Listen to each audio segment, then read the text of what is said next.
They tried everything: chest compressions, oxygen, frantic shouts for more equipment, but it wasn't enough.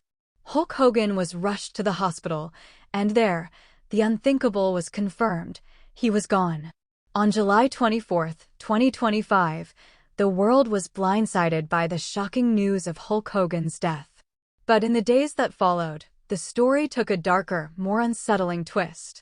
Newly leaked recordings of his final moments at home have surfaced, sparking questions about whether his passing was truly as natural as first believed. The footage is haunting. In an age where a single clip can circle the globe in seconds, few images have shaken the internet like the video that emerged that day. Hogan, strapped to a stretcher outside his Clearwater, Florida home, as paramedics fought desperately to bring him back. Captured on a neighbor's phone, this would become the last visual record of Terry Jean Balia's life. The contrast is jarring. Just weeks earlier, Hogan was still vibrant in public appearances, smiling, cracking jokes, and promoting his latest venture. For decades, he was more than a wrestler. He was a cultural force, a symbol of charisma and showmanship whose influence stretched far beyond the ring. Now, that towering presence had been reduced to a fragile figure in a fight he couldn't win. Hulk Hogan's cause of death was cardiac arrest. He was 71 years old.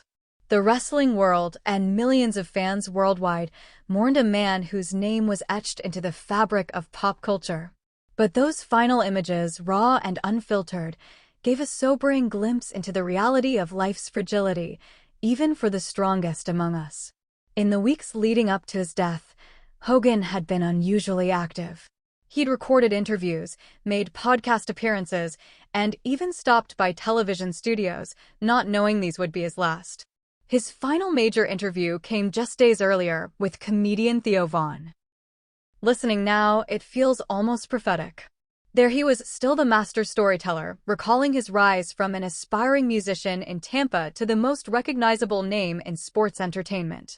His voice carried the weight of decades in the spotlight, but also a humility you might not expect from someone who once sold out arenas on name value alone.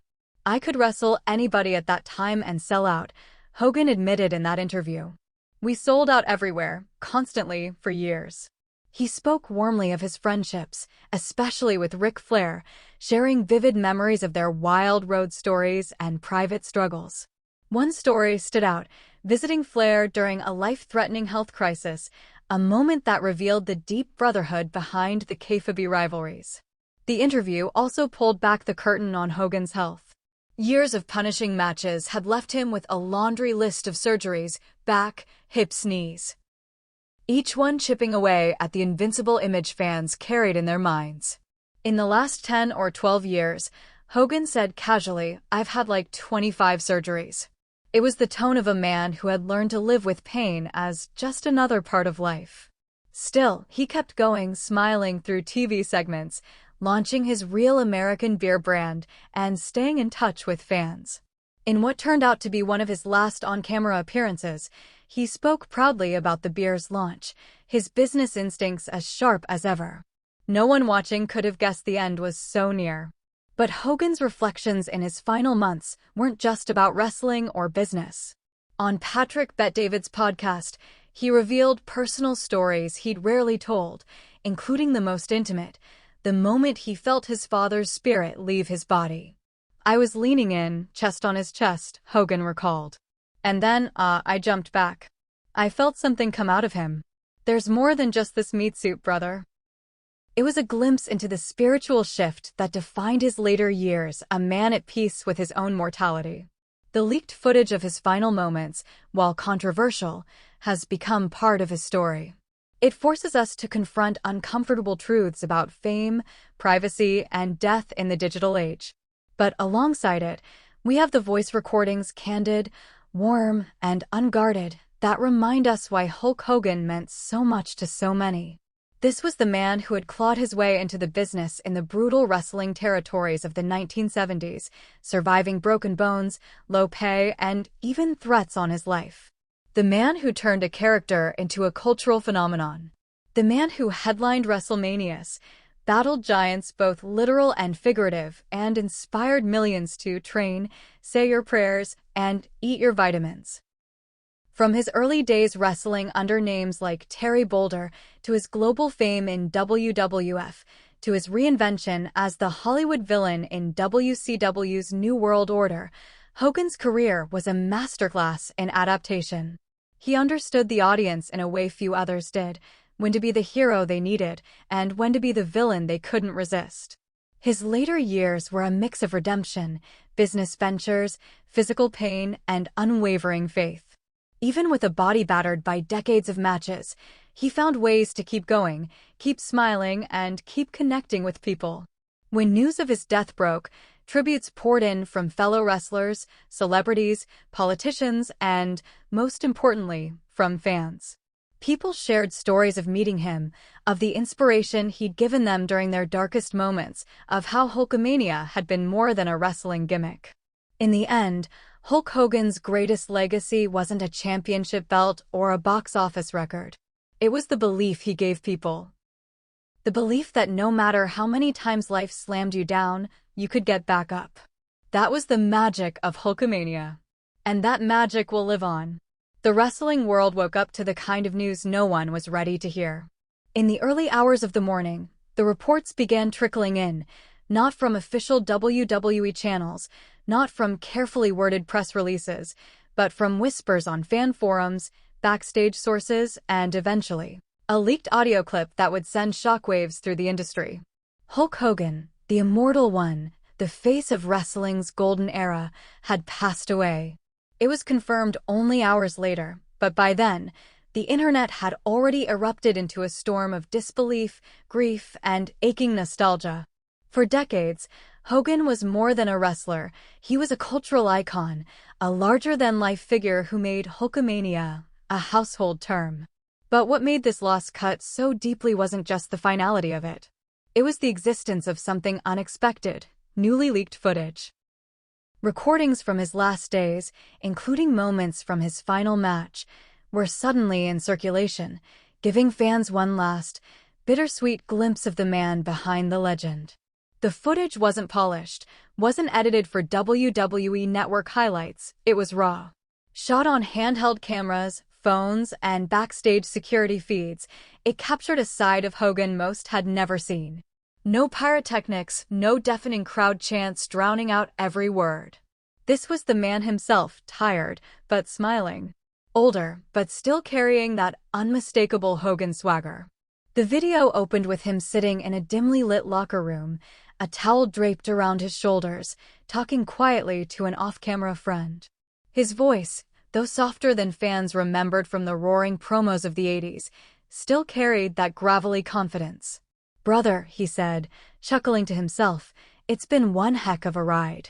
But I think this is the last one. Time to let the crowd remember me the way I was."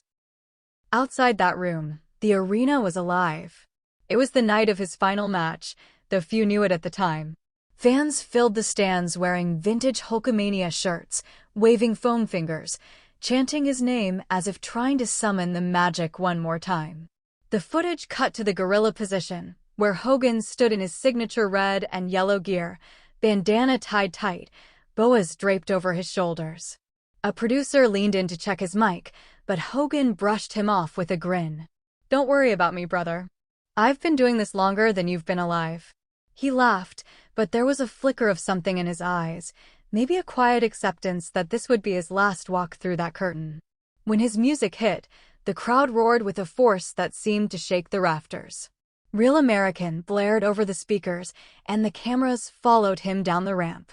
But the leaked footage caught angles the TV broadcast never showed. Fans crying in the front row, parents lifting their kids onto their shoulders so they could see history, and Hogan himself taking longer than usual to slap hands, lingering on each face, as if memorizing them. Every Hulkamaniac mattered in that moment. The match itself, as seen in the recordings, was classic Hogan power moves, the big boot, the iconic leg drop. But there was something different about the way he moved. Slower, deliberate, savoring every beat of the performance. Opposite him was a younger talent, clearly honored to be in the ring with the legend.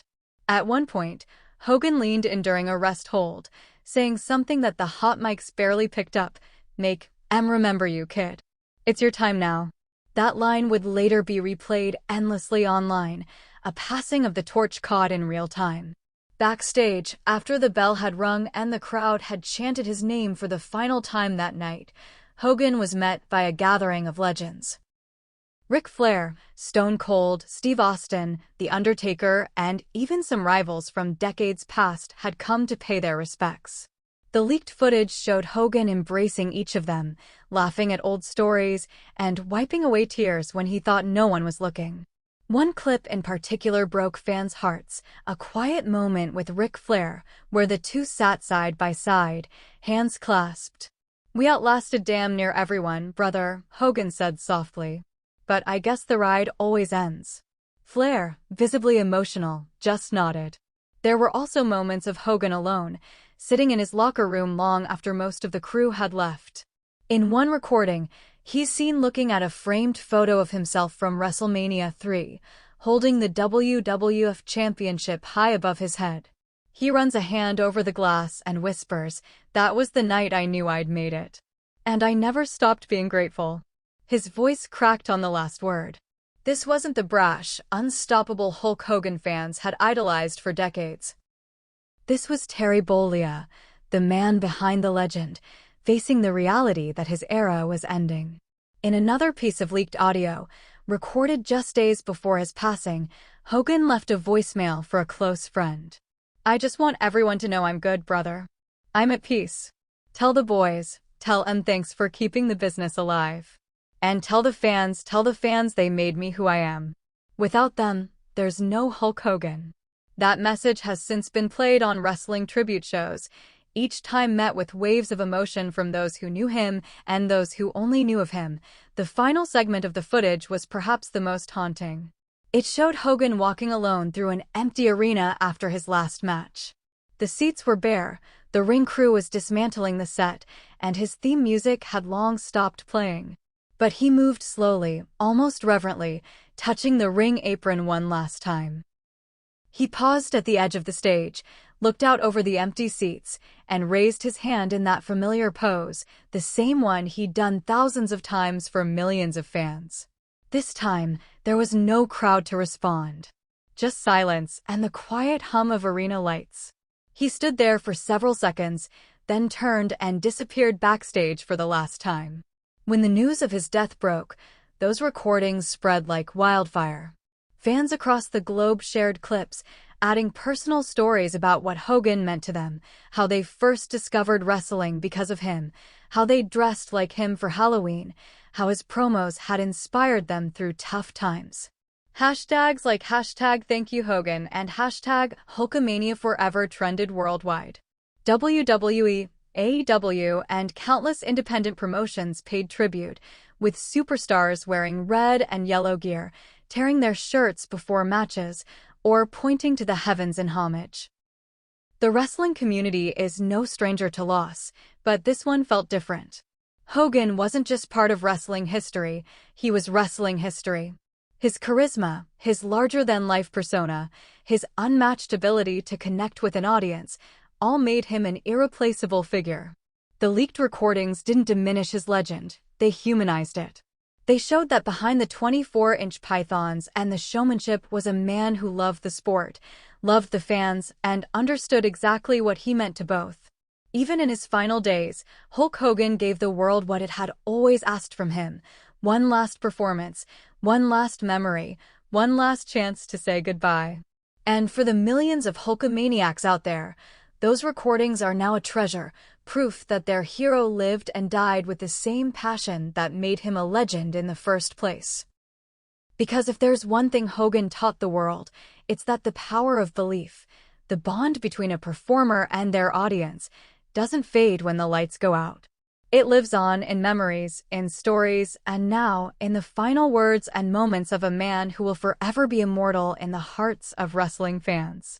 And as the footage closes and the screen fades to black, the last thing heard is his voice, gravelly but sure, saying the words that defined him: "What you gonna do when Hulkamania lives forever in you?" The days following Hulk Hogan's passing felt surreal for the wrestling world. It was as if time itself slowed, and every conversation, every headline, every social media post revolved around one name, Hulk Hogan. For a man who had dominated arenas, television screens, and pay-per-view events for decades, his absence created a silence that felt deafening. The leaked recordings from his final match had already circulated globally, but now more intimate moments began to surface, conversations captured in the hours before and after that last walk to the ring, footage from the dressing rooms, and even quiet exchanges with family that painted a fuller picture of the man behind the legend. One of the most striking clips came from a camera phone video recorded by an old friend, Brutus, the barber beefcake. In it, Hogan sat in a folding chair backstage, sipping from a bottle of water, his hands shaking slightly. The crowd's roar could still be heard faintly through the concrete walls. Brutus asked him how he was feeling. Hogan smiled and said, "I'm not nervous, brother. I'm grateful. Every chant out there tonight, it's like a heartbeat. And I'm feeling every one of them." He leaned back, closed his eyes, and listened. It was clear he was absorbing the moment, committing it to memory. The clip ended with him saying, "I don't know if I'll ever hear this sound again. But if this is it, it's the perfect way to go out." Then came another leaked segment, this one from the gorilla position, where Vince McMahon himself approached Hogan just before his entrance. The two men, whose relationship had weathered decades of highs and lows, stood face to face. Vince, visibly emotional, placed a hand on Hogan's shoulder. "Go show 'em why they'll never forget you," he said.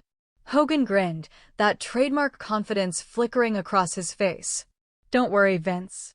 They'll remember." This wasn't the fiery banter of the 80s, nor the corporate pleasantries of later years. This was two titans of the business acknowledging that they were witnessing the end of an era. The leaked recordings also showed moments that had nothing to do with the match itself, but everything to do with Hogan's character. In one video, he's seen walking down a hallway toward his locker room, stopping every few steps to hug fans with backstage passes, sign programs, and pose for selfies with children who could barely hold the weight of their foam fingers. He bent down to speak to one little boy dressed in a miniature Hulkamania shirt, telling him, "You gotta keep training, brother. Eat your vitamins, say your prayers, and never let anyone tell you that you can't be the champ." The boy's father, holding back tears, told Hogan that he'd grown up idolizing him, and now, seeing his son get that same moment felt like life had come full circle. There were also quieter, more personal recordings, audio captured from a small private gathering after the match. Hogan sat at a table with close friends, some of whom had been with him since his earliest days in the business. He raised a glass and toasted them. "We built something no one thought would last, and we made it last forever. I couldn't have done it without you guys. Thank you for never letting me forget who I was before the lights, before the cameras, just Terry, the kid from Tampa who wanted to be a rock star but found something even better." His voice cracked slightly on the last sentence, and for a brief moment, everyone in the room was silent, letting the weight of the moment sink in. But the most talked about piece of footage was one that surfaced unexpectedly, shared by a fan who had unknowingly captured history. It was filmed from the crowd after the match had ended, when Hogan returned to the stage for one final wave. As the crowd chanted his name, he lifted his hand in the ear cup pose one last time. Instead of heading straight to the back, he pointed to a fan in the front row, an elderly man in a wheelchair wearing a faded Hulkamania shirt from the 80s. Hogan made his way down the ramp, knelt beside him, and said something that the fan's family would later confirm. "I see you, brother. We've been in this together since day one. I'll carry you with me forever." He then tore off his red and yellow bandana and placed it in the man's hands. The arena erupted, and that clip would later be replayed endlessly in tribute videos. In the days after his death, tributes poured in from across the wrestling landscape. Dwayne "The Rock" Johnson posted a video message, visibly emotional, recalling the first time he met Hogan backstage in the late 90s. "He looked me dead in the eye and said, 'Kid, you've got the fire. Don't ever let them put it out.' That stuck with me my whole career. He wasn't just the immortal Hulk Hogan. He was a teacher, a mentor, and one of the best to ever step in the ring. Ric Flair, his longtime friend and occasional rival, went on ESPN to say, "We lost more than a wrestler. We lost a piece of wrestling's soul." Even wrestlers from rival promotions, some who had never shared a ring with Hogan, paid their respects. Chris Jericho dedicated an entire episode of his podcast to stories about Hogan's generosity behind the scenes. AEW's Tony Khan opened an episode of Dynamite with a 10-bell salute, a rare acknowledgement across company lines that underscored just how monumental Hogan's impact was. Fans flooded arenas wearing red and yellow, carrying signs with slogans like "Hulkamania lives forever" and "Thank you, Hulk." One of the most poignant moments came during a WWE Raw broadcast, when John Cena walked to the ring wearing Hogan's colors. The arena lights dimmed, and on the big screen played a montage of Hogan's career highlights, body slamming Andre the Giant at WrestleMania 3, posing with children at charity events, delivering countless "What ya gonna do, brother?" promos that electrified audiences. The leaked recordings were incorporated into the tribute, with Hogan's final words echoing over the crowd, "What ya gonna do when Hulkamania lives forever in you?" The audience, many with tears streaming down their faces, erupted into chants of "Thank you, Hogan."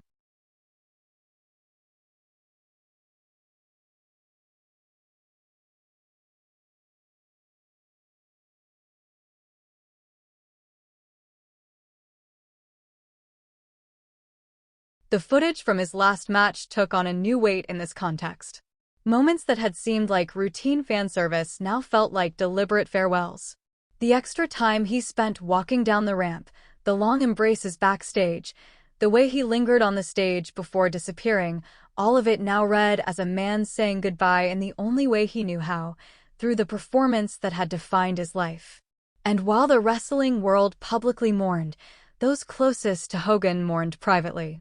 Friends shared stories of late-night phone calls, of Hogan checking in just to make sure they were okay. Family members spoke of his love for simple things: barbecues, fishing trips, playing with his grandchildren. They described a man who, despite his fame, never lost his love for the ordinary moments in life. It was in these recollections that fans began to see not just the immortal Hulk Hogan, but Terry Bollea, the man who lived with and carried the weight of his alter ego for decades. In one of the final leaked recordings, taken just hours after his last match, Hogan is sitting alone in his locker room.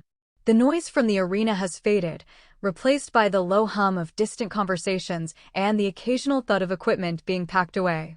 He looks into the camera, perhaps unaware it's still recording, and says quietly, "If this is the end, I want everyone to know I loved every minute.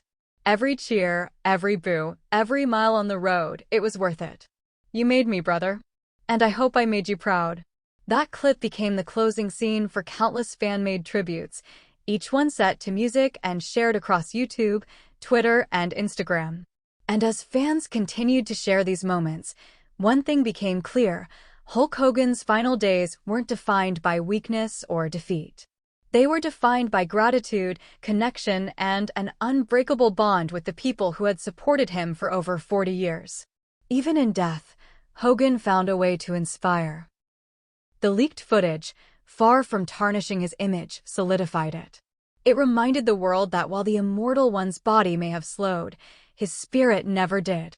And for those who watched him in his prime, for those who saw him in his final match, and for those just discovering him through these recordings, the message was the same: Hulkamania isn't gone.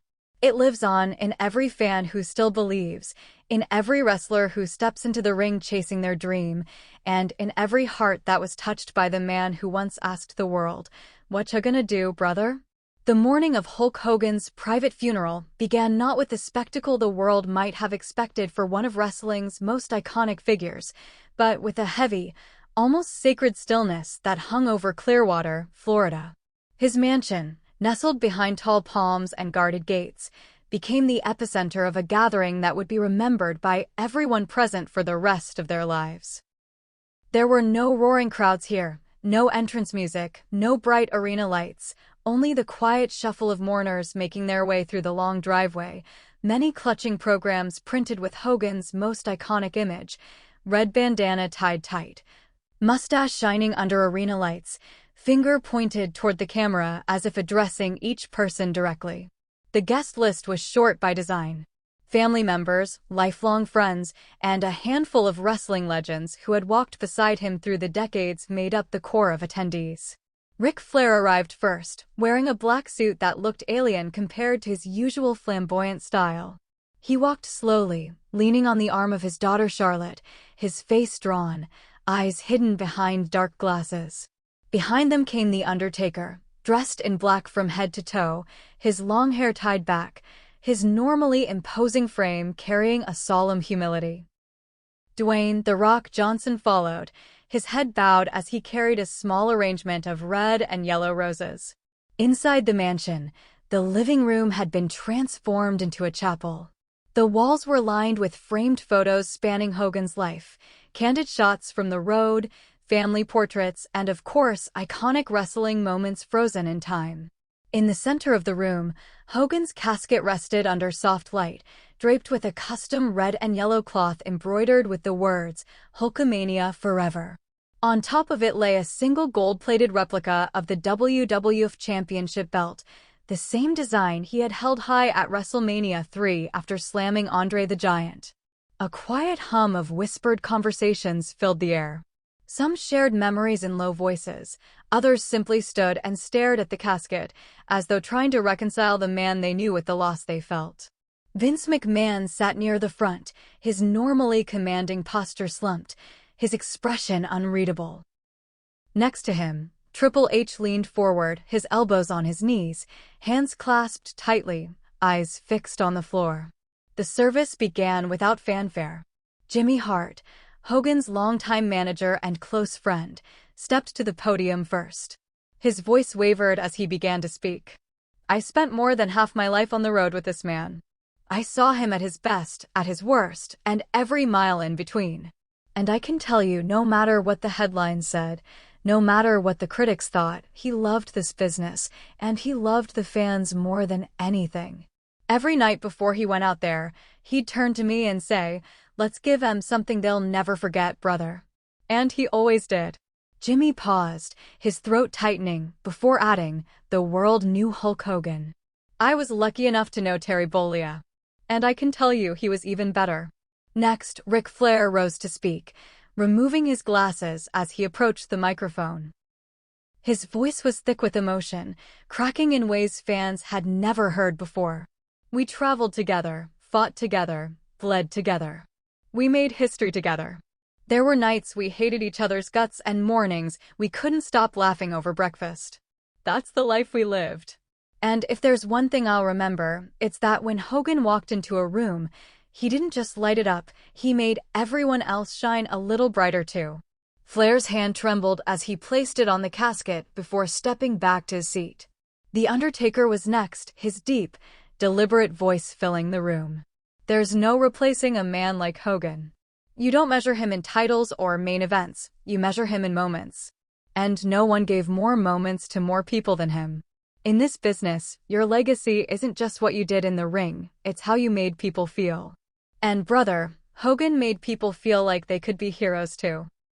Between eulogies, a screen at the front of the room displayed the leaked footage from Hogan's final match, edited into a tribute that wove in career highlights, family moments, and his final backstage words. The images of him walking through the empty arena one last time drew quiet sobs from many in the room. When his voice came over the speakers, soft, tired, but full of love, saying, "If this is the end, I want everyone to know I loved every minute, and I hope I made you proud," even the most stoic faces broke. After the tributes, there was a moment of open sharing. Dwayne Johnson stood, setting down his flowers before speaking. "When I was just a kid breaking into this business, there were a lot of people who thought I wouldn't make it. Hogan was one of the first to pull me aside and tell me, 'You've got what it takes, brother. Just don't lose yourself.' That advice stayed with me. And looking at all of you here, I think that's what he gave all of us. Not just inspiration, but permission to be larger than life, to believe in ourselves no matter what. John Cena spoke next, his voice low but steady. You don't meet many people in life who can change the way you see the world. Hogan was one of them. He taught me that being a hero isn't about being perfect, it's about showing up, every single time, for the people who believe in you. He showed up for decades, even when it hurt, even when it cost him.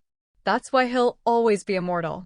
When the formal words ended, the service shifted into a quiet procession. One by one, attendees approached the casket, resting a hand on it, whispering private farewells. Some left mementos, a bandana, a small wrestling figure, a note folded into the shape of a championship belt. Ric Flair slipped a gold Rolex onto the cloth covering the casket, muttering something only he and Hogan would have understood. Vince McMahon, who had sat silent for most of the service, leaned in close, his lips barely moving. Whatever he said brought a faint smile to his face, an uncharacteristic but telling glimpse of the man behind the promoter's mask. Outside, the Florida sun blazed, casting long shadows across the manicured lawn. As the casket was carried out, the crowd of fans gathered behind barricades on the street began to chant, "Hogan! Hogan! Hogan!" The chant grew louder and louder, echoing through the palm trees, until it almost felt like the walls of an arena. Some in the procession raised their hands in the signature, ear cup gesture, as if inviting the chant to grow even stronger. And it did. The burial itself was private, held at a nearby cemetery under a sprawling oak tree. Only immediate family and a few of Hogan's closest friends attended. As the casket was lowered, his son Nick stepped forward, visibly struggling to speak. "You were more than a dad, you were my hero. You taught me to stand tall, to fight for what I believe in, and to never, ever give up. I promise I'll keep your spirit alive. I promise I'll make you proud." His sister Brooke, standing beside him, placed a single yellow rose on the casket. The final words came from Jimmy Hart, who had stayed close to Hogan's side from the first match to the last day. He leaned over the casket and whispered, "It's not goodbye, brother. It's just, I'll see you at the next show." As the mourners drifted away, many stopped to look back one last time at the fresh earth and the small plaque marking the grave, Terry Bollea, Hulk Hogan, 1953 to 2025, Hulkamania forever. The plaque bore no other words, because none were needed. By nightfall, the tributes continued around the world. WWE lit up its Titan Towers in red and yellow. Madison Square Garden projected Hogan's image onto its massive exterior screens. In Tokyo, fans gathered in Shinjuku, waving Hulkamania banners and singing his theme song. In Mexico City, luchadors dedicated matches to him, tearing their shirts before the opening bell in homage. Online, the leaked recordings were played alongside live reactions from fans who had grown up watching him. The most replayed clip was his final line from that empty arena walk, "What ya gonna do when Hulkamania lives forever in you?" It became a rallying cry, a reminder that while the man might be gone, the movement he created would never die. And so, in the quiet aftermath of the funeral, the wrestling world found itself united, not in the roar of the crowd, but in the shared silence of loss.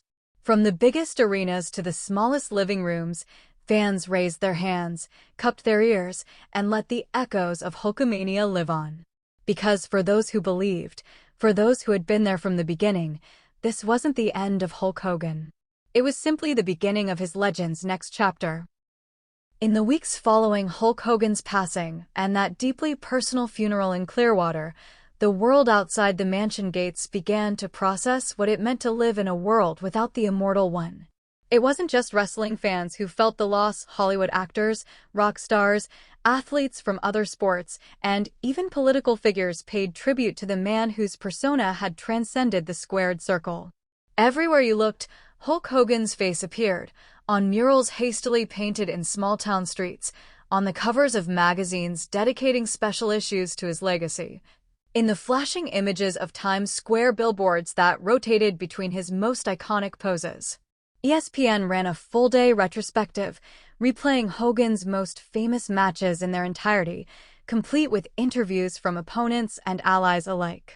On the NFL Network, Retired football stars who had grown up idolizing Hogan talked about how they modeled their game day intensity after the energy he brought to the ring. Even late-night talk shows, usually reserved for comedy and celebrity gossip, devoted heartfelt segments to the news, with hosts reminiscing about childhood memories of tearing their shirts and flexing in front of the television. The WWE dedicated an entire episode of Monday Night Raw to his memory. The show opened with the arena lights dimmed, a single spotlight illuminating an empty ring. On the Titantron, Hogan's image appeared in slow motion, posing, pointing to the crowd, slamming Andre the Giant, with his theme song Real American playing softly in the background. The 10-bell salute that followed was met with complete silence from thousands in attendance, broken only by the occasional sniffle from fans wiping away tears. Throughout the night, legends took to the ring to share their stories. Stone Cold Steve Austin told the audience about the first time he met Hogan in the early 90s, recalling how Hogan gave him a quiet nod and said, "You're gonna be one of the great ones, brother. Just remember, it's not just about the match. It's about the people." Austin admitted that advice shaped his entire career. Mick Foley, wearing a black Hulkamania t-shirt, spoke of Hogan's generosity to younger wrestlers, telling the story of how Hogan once gave him extra time in the ring during a live event just so the fans could see Foley hit his big spots. "That's who he was," Foley said, his voice cracking. "It was never just about him. It was about making the other guy look like $1,000,000. But perhaps the most moving tribute came from The Rock, who stood center ring in his red and yellow tribute gear. He looked directly into the camera and addressed Hogan's family. "You gave the world a hero, and we'll never forget him. And to Hulk, wherever you are, thank you, brother. Thank you for showing all of us how to dream bigger than we thought possible. Thank you for being the champ inside and outside the ring. And thank you for the Hulkamania that lives in every single one of us." Outside the world of wrestling, tributes took on a life of their own. A massive mural was painted on the side of a building in Tampa, showing Hogan in his prime, ripping his shirt with a smile so big it seemed to light up the entire street. In Venice Beach, California, the place where Hogan once trained before becoming a household name, surfers and bodybuilders gathered on the sand for a sunset memorial, holding up red and yellow banners as the sun dipped into the ocean. The leaked footage from Hogan's final days became the centerpiece of a major documentary project. Streaming services battled for the rights, but ultimately, WWE announced they would release a feature-length special titled Hulk Hogan, Forever Immortal. The film promised to blend his career highlights with never-before-seen moments from those last days, including the now legendary clip of him walking through the empty arena after his final match. In the trailer, that haunting scene played in silence until Hogan's voice, low, steady, and unforgettable, broke through, "I hope I made you proud." Even in countries where wrestling wasn't a mainstream sport, people paid homage. In Tokyo, fans filled the Korakuen Hall for a special NJPW event dedicated to Hogan's memory. In Mexico, CMLL wrestlers entered wearing Hulkamania shirts, raising their fists to the sky before every match. In the UK, small indie promotions held charity events in his name, with all proceeds going to children's hospitals, a cause Hogan had supported throughout his life. Back in Clearwater, the mansion where Hogan had spent his last years became an unofficial shrine. Fans left flowers, shirts, and handwritten letters at the gates, many of them addressed simply to Hulk. Some left childhood photos of themselves dressed as Hogan, others left action figures, and some simply left notes thanking him for inspiring them to be stronger, braver, or more confident in their own lives. The most touching gesture came from his longtime friend and rival, Ric Flair, who announced that every year on the anniversary of Hogan's passing, he would host a charity wrestling event in Hogan's honor. "We'll make sure the kids know who he was and why he mattered," Flair said in a press conference. "Because legends like him don't just fade away. Not as long as we keep telling their stories." One evening, about a month after his passing, WWE Network aired a special titled The Last Ride of Hulk Hogan. It opened not with pyro or a roaring crowd, but with the sound of waves crashing against the Florida shore. A drone shot slowly descended toward Hogan's home, now quiet, the driveway lined with fan tributes. The camera moved inside, past the framed championships and photographs, to his personal gym. There, hanging untouched on the wall, was the red and yellow bandana from his final match. The special ended with a montage of fans around the world imitating Hogan's famous poses, children flexing their arms, grown men cupping their ears, women tearing t-shirts in laughter and joy. The narrator's voice said simply, "Hulk Hogan is gone. But Hulkamania? That's forever." As months turned into a year, the sting of his absence softened, replaced by the warmth of the memories he left behind.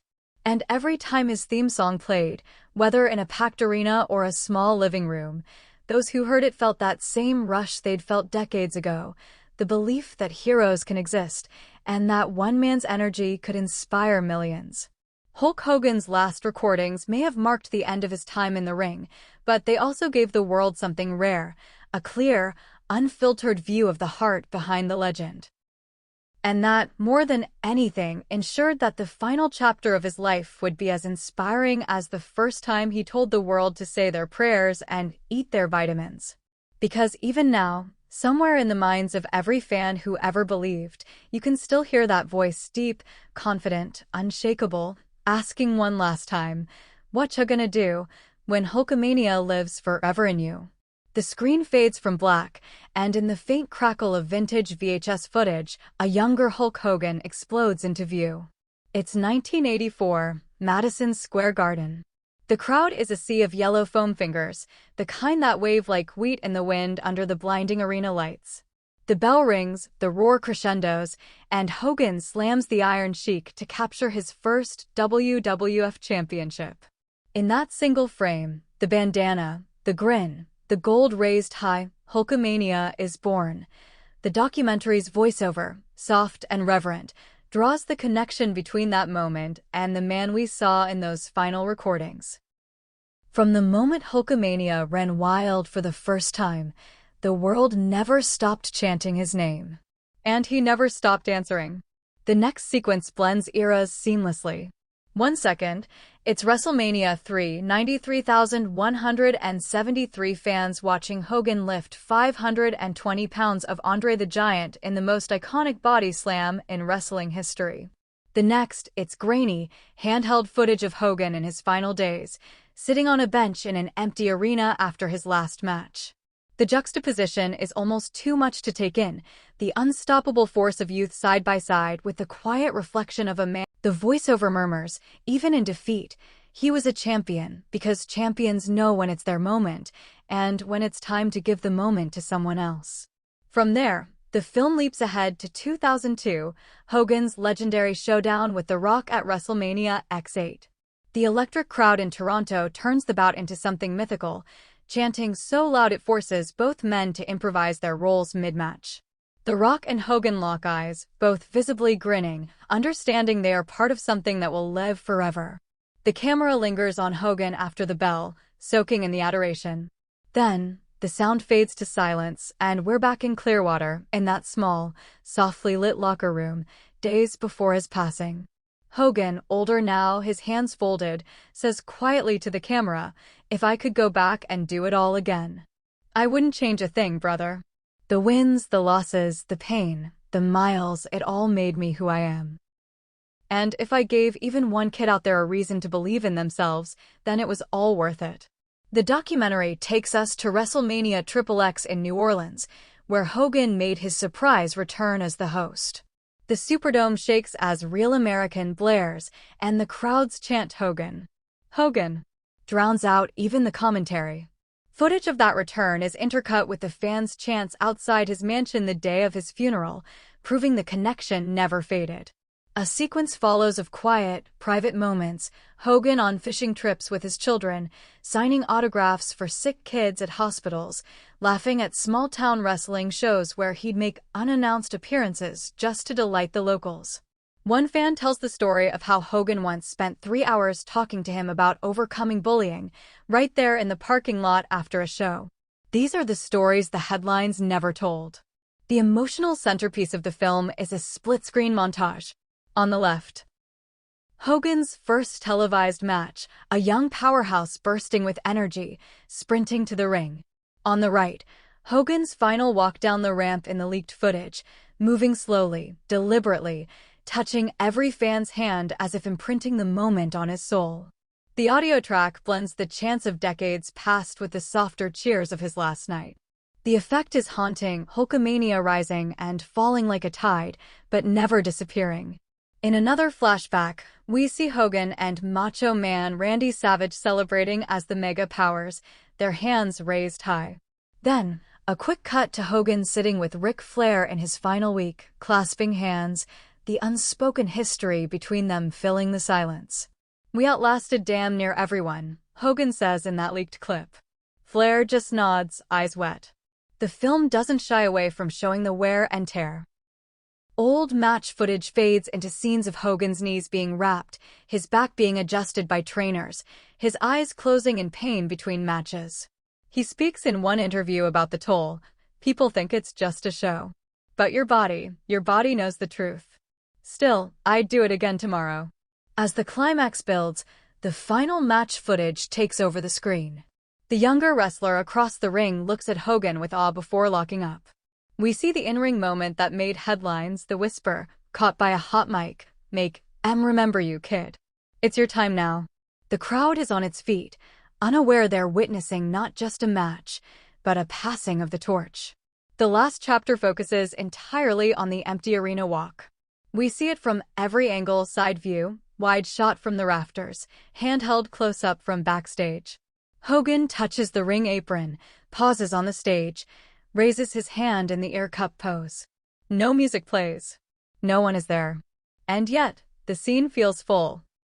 Full of memories, full of ghosts of sold-out nights, full of the energy he gave to the world. His voice overlays it one final time. "I gave everything I had. And now, it's up to you to keep it alive. Hulkamania isn't mine anymore, it's yours." The credits roll over a collage of fan-submitted clips from all over the world, kids, parents, grandparents, all doing the signature Hogan poses in their living rooms, on beaches, in backyards. The final image freezes on Hogan in his prime, pointing directly at the camera. His voice delivers the last line, "Whatcha gonna do when Hulkamania lives forever in you?" The screen fades to black. Silence. Then, faintly, the first notes of Real American play, not loud, but soft, like a heartbeat that will never stop. 1 year after Hulk Hogan's passing, the calendar marked the date like an unspoken holiday for wrestling fans.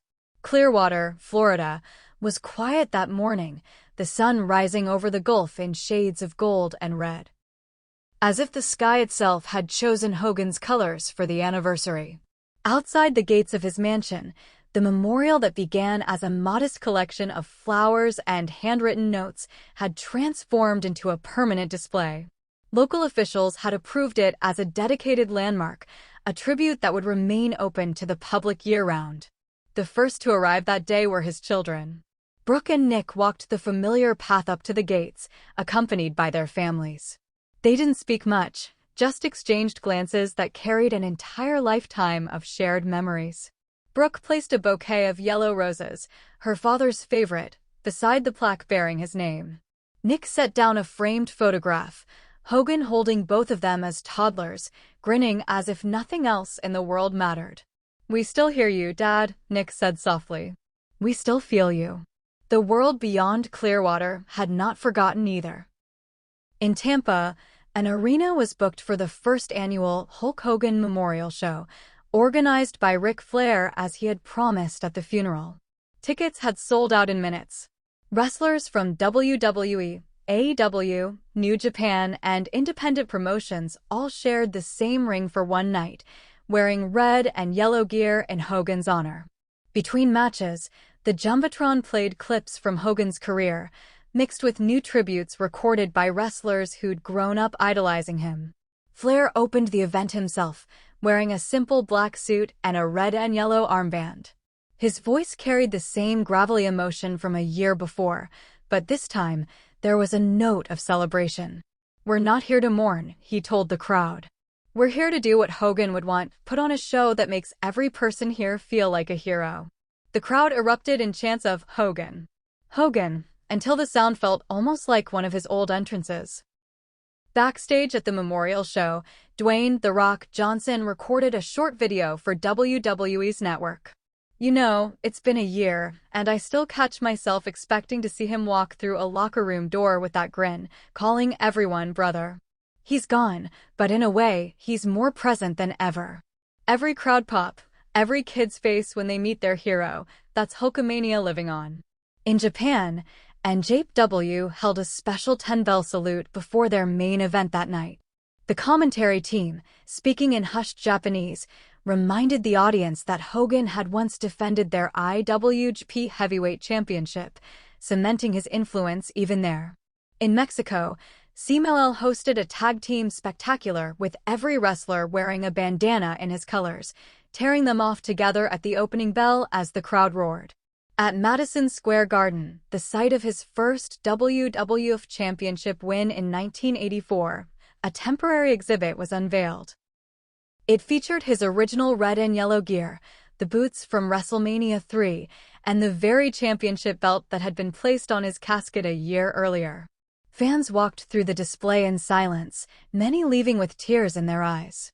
The documentary Hulk Hogan, Forever Immortal had by then been released to universal praise. It had become one of the most watched wrestling specials of all time, drawing in not just hardcore fans, but casual viewers who knew little about wrestling. The final scene, Hogan walking through the empty arena after his last match, had been replayed endlessly on social media. That single moment, paired with his voice saying, "Hulkamania isn't mine anymore, it's yours," had become a rallying cry for an entirely new generation of wrestling fans. In Clearwater, the anniversary was marked by something more intimate.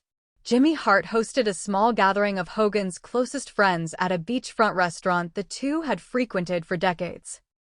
They ordered Hogan's favorites, cheeseburgers, grilled fish, and pitchers of iced tea. As the sun dipped below the horizon, Jimmy stood, glass in hand, and said, "To Terry, the man who gave us all more than we could ever give back. And to Hulk, the hero who made us believe we could be bigger than ourselves."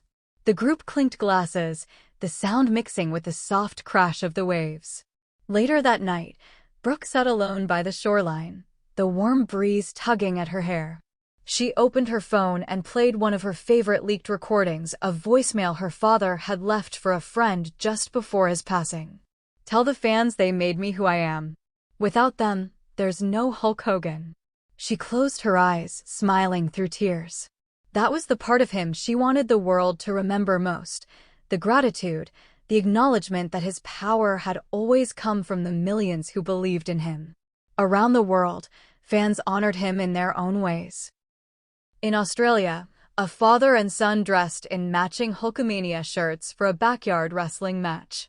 In Canada, a group of friends rented a projector to screen Hogan's classic bouts on the side of a building.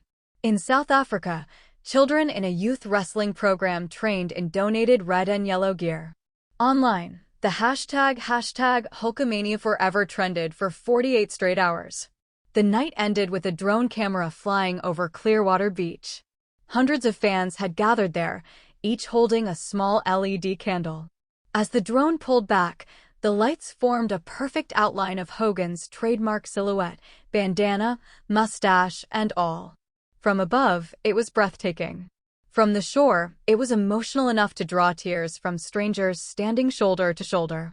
And somewhere, in every heart that once beat faster when they heard real American play, there was the same thought, that the man may be gone, but the movement never stopped. Hulk Hogan had left the ring, but he'd left it in the hands of the people he trusted most, the fans. Because a year later, the truth remained as powerful as ever. Hulkamania was never just about one man, it was about belief. And belief, as the world proved that night, doesn't die. It runs wild, forever. The candles along Clearwater Beach still glowed against the dark waves, their flickering reflections stretching across the water like 1,000 tiny spotlights pointing toward the heavens. The crowd lingered, reluctant to leave, as if stepping away would mean letting go of Hogan all over again. Then, from the temporary stage set up near the shoreline, a low hum filled the speakers. At first, it was barely audible over the crashing waves.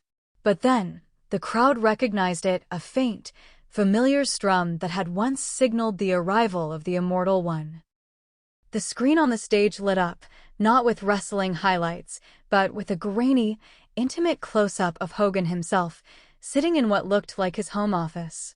His trademark red bandana sat slightly crooked, his hands clasped in front of him, his smile soft but genuine. The crowd fell into complete silence. This was it, his final recorded message to the fans. It had never been played publicly until this moment, kept safe by his family until they felt the time was right. And tonight, on the 1-year anniversary of his passing, that time had come. "Hey, brother," his voice began, that unmistakable gravel still full of warmth. "If you're hearing this, it means I'm watching you from a little higher up than the front row. But don't you start feeling sad for me, dude, because I had the ride of a lifetime. I got to live my dream every single day because you believed in me." The footage cut to shots of packed arenas, fans of all ages screaming, holding signs, wearing his colors. His voice carried over them, strong and steady. "You know, people always asked me, Hulkster, how'd you keep going all those years? How'd you run wild night after night? And the truth is it was you. Every cheer, every chant, every little Hulkamaniac in the crowd, that's what kept me moving, brother. Without you, there is no Hulk Hogan. Without you, there is no Hulkamania." The screen shifted to clips from the leaked recordings, Hogan hugging fans backstage after his last match, that quiet moment with the elderly man in the front row, the long walk through the empty arena. "I hope those last moments you've seen showed you the real me. Yeah, I was larger than life in the ring, but backstage, I was just Terry, the kid from Tampa, trying to give you something to believe in. I wanted every single person who ever watched me to feel like they could overcome anything, no matter how big the odds. Because if the Hulkster could slam a giant, then you could face whatever giant was in your way, too." There was a pause, and when Hogan spoke again, his tone shifted, more serious, more heartfelt. "I know life can knock you down. I've been knocked down plenty of times, inside the ring and out. But here's the thing, brother. It's not about how hard you hit. It's about how hard you can get hit and keep getting back up. That's the real secret to being a champion." The crowd on the beach began to sway, many wiping away tears. Children, some too young to have ever seen him wrestle live, clung to their parents as if they somehow understood the weight of his words. "So, here's what I want from you," Hogan continued. "Don't just remember me, live what I tried to teach you. Look out for each other. Stand up for the little guy. And when life tries to pin you down, you kick out at two, shake those ropes, and you tell the world what you're gonna do when I come for you. Because that's not just my line anymore, that's yours now." The screen faded to black, but his voice remained, softer now, almost like a whisper carried by the ocean breeze. "I love you, my Hulkamaniacs. Always have, always will. And I'll be waiting somewhere up there, in the big main event in the sky. Until we meet again. Say your prayers, eat your vitamins, and believe in yourself. Hulkamania lives forever, brother." As the final word echoed, the opening chords of Real American began to play, not loud and bombastic, but slow and stripped down, an acoustic version that rolled gently over the waves. The crowd erupted in applause, cheers mixing with sobs, hands raised high in the air. From the stage, Brooke and Nick stood side by side, smiling through their tears, knowing their father had just given his fans one last gift. Along the shoreline, fans began to chant not out of sadness, but in celebration. "Hogan! Hogan! Hogan!" It grew louder and louder until it seemed to merge with the sound of the waves. And in that moment, Clearwater Beach didn't feel like a memorial anymore, it felt like an arena, one last sold-out show under the open sky, with Hogan's spirit standing in the center of it all, soaking in the love one final time. Far above, the night sky seemed to respond. A single firework exploded in yellow and red, casting its reflection on the ocean. Then another. And another. Soon, the darkness was filled with light, each burst painting the heavens in the colors of Hulkamania. Somewhere in the crowd, a young boy, dressed head to toe in Hogan's gear, climbed onto his father's shoulders and raised his hand in the classic ear cup pose. The people around him followed suit, and before long, the entire beach was posing together, as if answering a call they could still hear in their hearts. Because the truth was, Hogan had been right all along. He wasn't gone. Not really. Hulkamania was still alive. In every smile, every flex, every chant. And as long as there was someone out there willing to believe, it always would be. Years passed, but the glow of Hulkamania never dimmed. Clearwater Beach remained a pilgrimage site for fans from every corner of the globe. The gates of his old mansion, now preserved as part of the Hulk Hogan Memorial Foundation, were draped year-round in red and yellow. Some days, you'd find a dozen visitors standing silently at the plaque. Other days, there'd be hundreds singing his theme song in unison, tearing their shirts in tribute, or bringing their children to introduce them to the hero who defined their own childhoods. Inside the world of professional wrestling, his shadow stretched further than ever. Every promotion, from WWE to the smallest independent circuit, had at least one annual Hulk Hogan tribute night. Matches on those nights always began with the referee holding up a replica of the classic WWF Championship belt Hogan made famous before the opening bell rang.